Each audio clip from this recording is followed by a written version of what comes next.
today I thought it would be fun to check out 10 things your mother will only do if she's Irish or has Irish heritage. Before getting into today's video, I need to do a disclaimer, Mom. This is not specifically about you, okay? You are a saint on earth.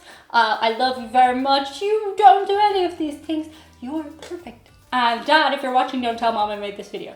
Fraidy cat. Irish mothers have so many traits in common that they have become a part of a hashtag internationally, hashtag Irish Mammies.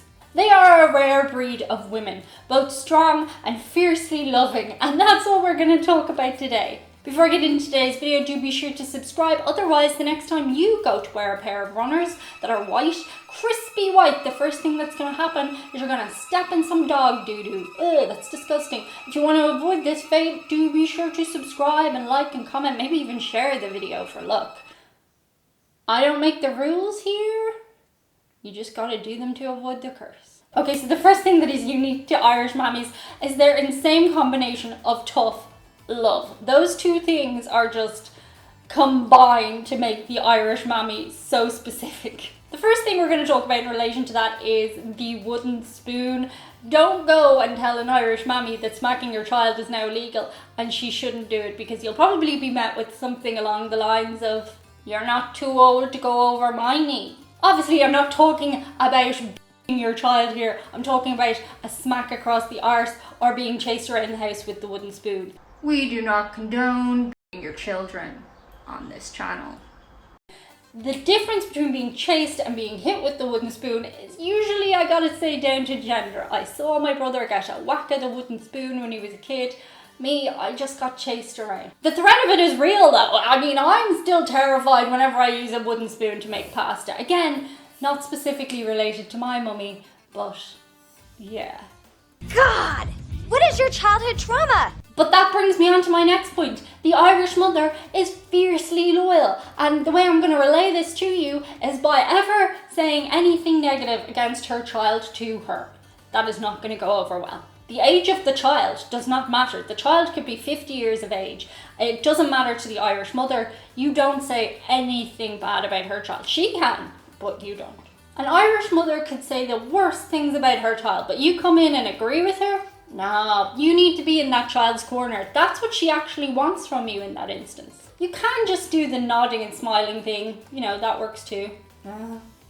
But don't chip in with your own interjections about how awful the child is. Ain't gonna fly. The next thing unique to Irish mothers is that they think you always need a coat. Let's say hypothetically you were in Spain for a sustained period of time and happened to be there in the summertime. You might be trying to leave your house in just a t-shirt. No, your Irish mother will tell you you need a coat, just in case.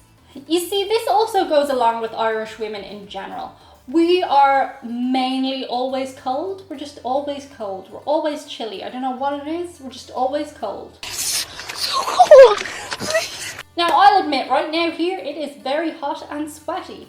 But were I to hypothetically try to leave the house right now, I would be told to get a coat, just in case. This leads you to have to carry your coat around a lot in Ireland, because sometimes it is too hot and you don't need that coat. I challenge you to come across any Irish person's car and not find a coat in the boot of it, because it's in the back of our psyche. It's there forever. Your mum says you might need a coat at some point.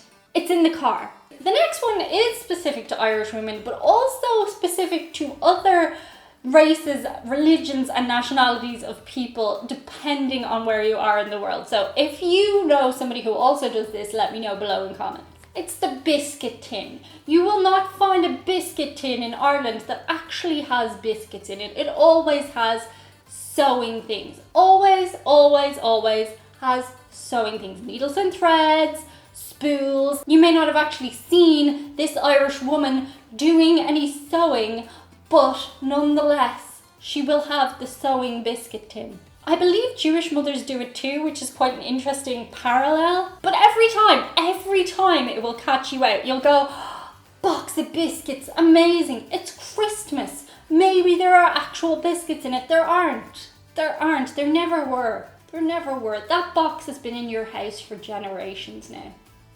And yet it hasn't faded. It's just exactly like a fresh tin of biscuits, but it has sewing apparatus instead. The next thing the Irish mammy will do that is inherent to her is never apologise. An Irish mammy will never apologise for anything, and the way that they'll get around this is by holding the kitchen hostage. Yeah.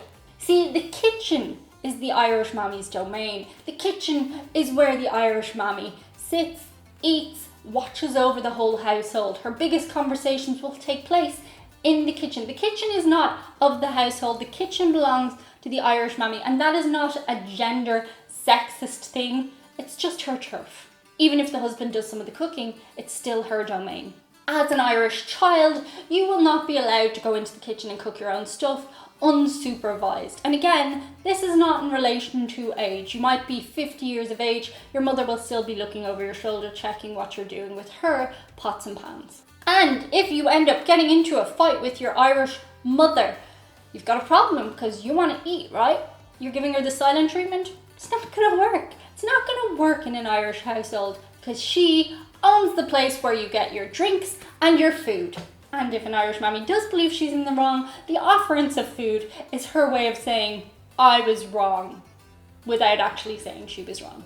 You will receive a very stoic, well, do you want dinner then? And that's your apology. Enjoy. The next thing you need to Irish mothers is the amount of gadgets that they have. And for this reason, they will always look at you as a tech expert, particularly when it comes to phones and computers, because even if they have a smartphone, an Android phone, an iPhone, they will still also have a separate torch, a separate camera, a separate voice recording machine, and possibly an iPod or MP3 player. Yes, their phone does all of those things, but they don't necessarily know how to use it. You may have shown your Irish mother that you have a torch. Nonetheless, when you move into a new place, she will buy you a torch, because you need a torch. But I have a torch. No, you need a separate torch. The Irish mammy will appoint one child to be the tech expert of that household. That child is dutified to know everything there is to know about tech, even if they don't. When they are asked, they can go and Google it. Yes, the Irish mother could go Google it, but they won't. That's your job as the tech expert of the family. I find this one a little charming and annoying in equal combination. You find it hard. You find it hard. The next thing that Irish mammies do is that they love talking about people who died recently, no matter how far removed they are from your family. Martin's son's fourth cousin up the road, who is the shopkeeper of the woman who is married to Tommy, died last week. And God forbid you don't know who that person is. Just play along, say you do, because otherwise you're going to sit there and you're going to hear how you know how that person is in some way related to you and why their death should be important to you, until the point that you feel bad about them having died. You'll never know how important that person was in your life until you find out that they died and you didn't remember who they were. Next up, the Irish mammy will inevitably be the most important person in their son's life. The most important person. He's married, he has children, doesn't matter. His mommy is still the most important person in his life because she's made sure of it. His mommy spent hours on his dinner, and that's why it's his favourite food in the entire world. If he does something terrible, goes to prison and has a last meal, he's going to ask for his mommy's spaghetti bolognese. Oh, spaghetti bolognese is an Irish term. You try telling my mum that. The funny thing about an Irish mammy's son is he will never admit his mommy is the most important person in his life because he doesn't really acknowledge it on any conscious level. It might be blatantly obvious to you, but it isn't to him. He doesn't realise that she's the most important woman in his life. If you marry an Irish man, you will always come second to his mother. The meals you cook will always be second to his mother's meals. And the number one thing that Irish mammies always do is they have eyes in the back of their head. For a very specific reason. The reason for this is they know everyone. They know everyone around where you live. An Irish mammy will go out of her way to befriend the people in the shops around you, your neighbours, people who work with you. She will always have eyes on you and know what's going on in your life because that is her duty as your mother. How did my mum know I had a cold and didn't go into the office? Because she has eyes in the back of her head. She will be round at your house with a bottle of flat 7-Up on your doorstep before you know it.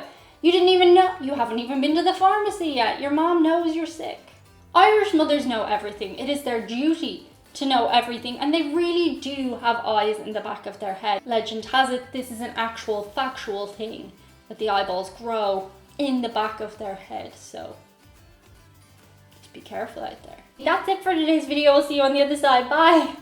You said you liked the hat. You said you liked the cat ears, so I brought them back. An Irish mammy will go out of her way to befriend the people in the shops around you, An Irish mammy will go out of her way to An Irish mammy will go out of her way to An Irish mammy will go out of her way to befriend. My mom's in the next room right now.